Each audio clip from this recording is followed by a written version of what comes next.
Привет! Я только что вернулась со школы, и сейчас сразу же сяду монтировать видео.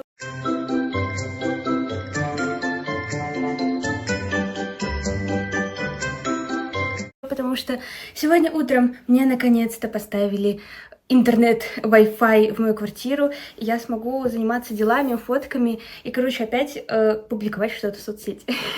Но перед тем, как начать монтировать видео, я хочу сделать небольшое вступление к нему, потому что... Та-да! Я приехала в Японию!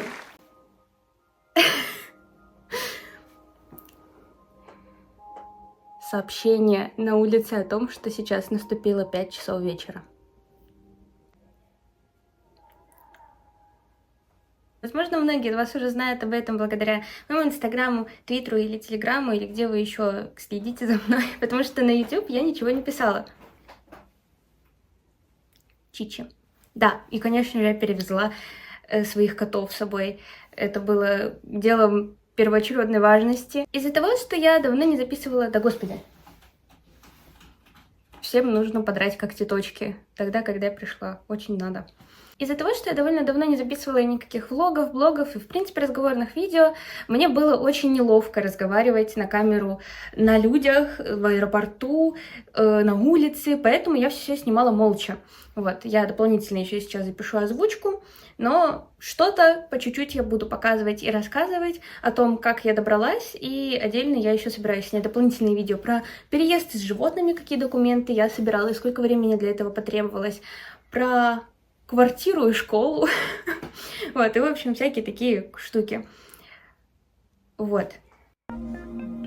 Это мое супер замученное, но довольное лицо, и мы перенеслись в прошлое, когда я только собирала чемоданы и вещи. В первую очередь я собрала кошачью переноску, я вклеила туда впитывающую подстилку на всякий случай. Кукосики. Также я отдельно собрала корм в небольшие пакеты, потому что в сумме перелет занял 2 суток, а в Японию возить корм для животных нельзя. Поэтому да, только небольшие пакетики и только на время перелета. Для котов я готовила отдельный чемодан, который брала вручную кладь. Там была еда, таблетки, лоток, документы и прочие нужные вещи.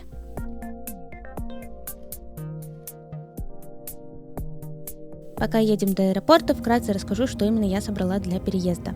Абсолютно все вещи, костюмы, фигурки и одежду я продала в России или раздала другим людям, поэтому в итоге у меня осталось только 2 чемодана, рюкзак и маленькая сумка. Один чемодан, как я уже сказала ранее, для котов, в рюкзак я сложила технику и документы, в чемодане косметичка и пару комплектов одежды. Я действительно поехала только с 2 комплектами одежды и 1 парой обуви. И самое обязательное – это маленькая сумка. В нее я всегда складываю билеты на самолет, паспорт, карты и кошелек, так как всегда нужно иметь быстрый доступ к некоторым вещам, не снимая рюкзак.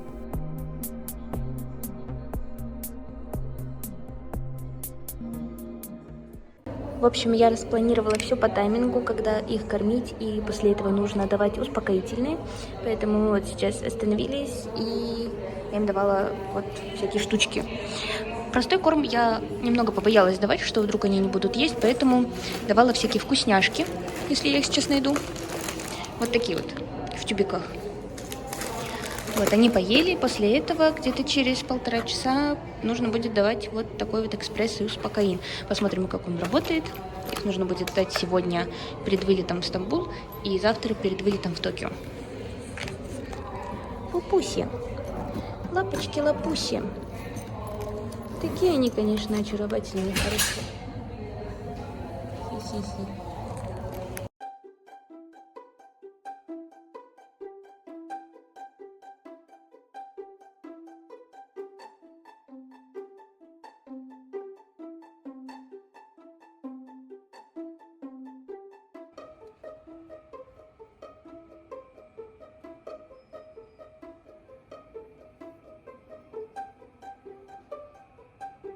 В аэропорт я приехала за 6 часов до вылета, заранее на случай форс-мажоров. Но все было хорошо, поэтому я даже успела поесть и поговорить с мамой. Перелет был с пересадкой в Стамбуле, и до него мы летели около 5 часов, а после было ожидание следующего рейса около 15 часов. Но это, наоборот, было хорошо, потому что коты могли отдохнуть после первого перелета.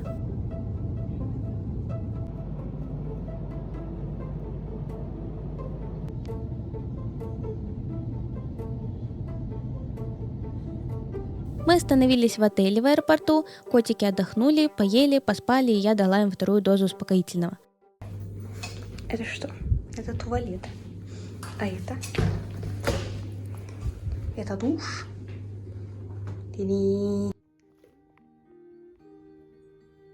Чичи очень долго не хотела выходить из переноски, а вот Пак вышел сразу же и начал обхаживать комнату отеля, все рассматривать, везде все обнюхивать. В общем, ему было очень интересно. На самом деле, если бы не коты, то я бы, скорее всего, вышла в город посмотреть что-нибудь интересненькое, но в итоге я решила спуститься хотя бы в аэропорт, чтобы купить что-нибудь попить и покушать.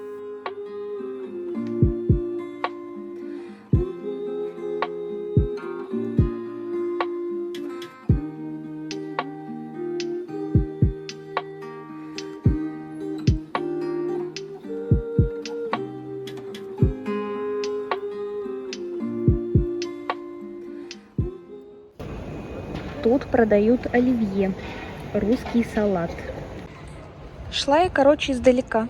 Вот к этой вот штучке, потому что написано терраса. Я думала, что тут что-то интересное, но там курилка. У нормальных людей обычно это smoking room, но тут это терраса почему-то. Тут в аэропорту вот такая вот интересная и очень удобная штука есть, как Repack Area. В российских аэропортах я такого не видела. В общем, если у вас перевес, то можно вот здесь вот на столике перепаковать себе чемодан и тут же его взвесить, чтобы не тыркать тетеньку лишний раз и не сидеть на карачках, как ненормальный, перебирать свои вещи на полу. Вот. Очень классно, очень удобно. Еще из того, что отметила в этом аэропорту, очень много всяких детских площадок, горочек, городков, штучек, чтобы полазать. В общем, тоже очень классно, чтобы дети не скучали, пока взрослые там оформляют свои взрослые билетики.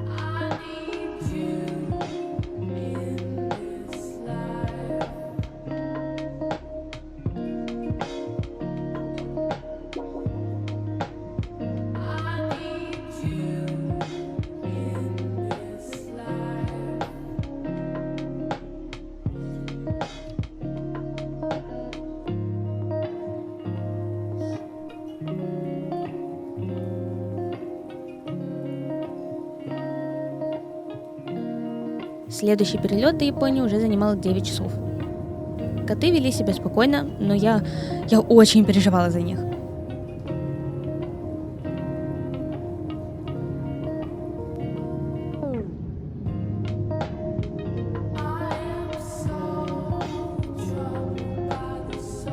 Но мы добрались до Токио благополучно, прошли проверку, и теперь котики живут со мной в Японии. Подготовления для котов к приезду заняли более полугода, но самый финальный этап прошел на удивление быстро и спокойно.